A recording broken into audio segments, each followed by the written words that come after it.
क्रांती news, आवाज सर्वसामान्यांचा। खर्डी गावातील वाहतूक कोंडी, अतिक्रमण व नियमभंगाबाबत ग्रामपंचायतीकडे तक्रार। खर्डी गावामध्ये वाढती वाहतूक कोंडी, अल्पवयीन मुलांकडून बाईक चालवणे तसेच अतिक्रमणामुळे नागरिकांना मोठ्या प्रमाणात त्रास सहन करावा लागत असल्याबाबत अपक्ष ग्रामस्थ सामाजिक कार्यकर्ते फिरोज शेख यांनी खर्डी ग्रामपंचायतीकडे तक्रार अर्ज दिलाय। ग्रामपंचायत प्रशासनाने याकडे गांभीर्याने लक्ष देऊन तात्काळ कारवाई करावी अशी मागणी करण्यात आली आहे। तक्रार अर्जामध्ये नमूद करण्यात आले आहे की गावामध्ये अनेक अल्पवयीन मुले 3 सीट घेऊन बाईक चालवत आहेत।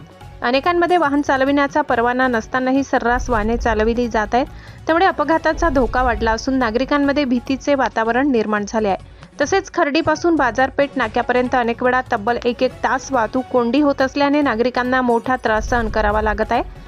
खर्डी बाजारपेठेमध्ये ज्येष्ठ नागरिक, महिला व लहान मुले वाहतूक कोंडीत अडकून पडत असल्याने त्यांना नाहक त्रास सहन करावा लागत आहे। सध्या 46 तापमान असताना नागरिकांना उन्हामध्ये बाईकवर व वाहनामध्ये ताटकळत थांबावे लागत आहे। दवाखान्यासाठी जाणारे रुग्ण, महिला व ज्येष्ठ नागरिक यांना याचा मोठा फटका बसत असल्याचे अर्जात म्हटले आहे। एवढ्या तीव्र उन्हामध्ये एखाद्या नागरिकाच्या जीवितास काही बरे वाईट झाल्यास त्यास प्रशासन जबाबदार राहील असा इशाराही तक्रार अर्जामध्ये देण्यात आलाय।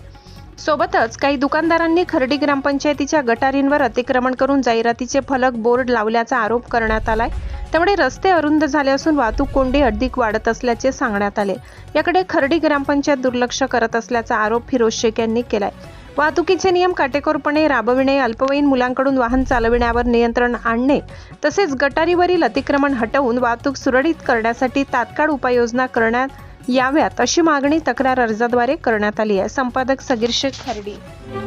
अशाच नवनवीन बातम्या पाहण्यासाठी आमच्या महाराष्ट्र क्रांती न्यूज या YouTube चॅनलला लाईक करा, सबस्क्राईब करा आणि बेल आयकॉनला प्रेस करा।